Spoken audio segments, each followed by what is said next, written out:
Pinaki Bhattacharya Facebook post করে বলেন, জিয়াউর রহমানকে মানুষ কতটা ভালোবাসতেন তা প্রকাশ পেয়েছিল তার মৃত্যুর পর জাতির অশ্রু, শোক আর অভাবনীয় প্রতিক্রিয়ায়। ক্ষমতায় থাকলে মানুষের আসল অনুভূতি বহু সময়েই আড়াল হয়ে যায়, কিন্তু খালেদা জিয়া জীবিত অবস্থাতেই পেয়েছেন জনগণের ভালোবাসা, সম্মান ও শ্রদ্ধার বিরল স্বীকৃতি।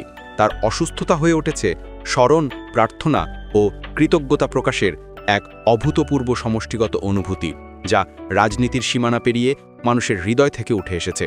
এই জায়গায় এসে রাজনীতি থেমে দাঁড়ায়। সামনে উঠে আসে ইতিহাসে অটলভাবে দাঁড়িয়ে থাকা একটি নাম, বেগম খালেদা জিয়া।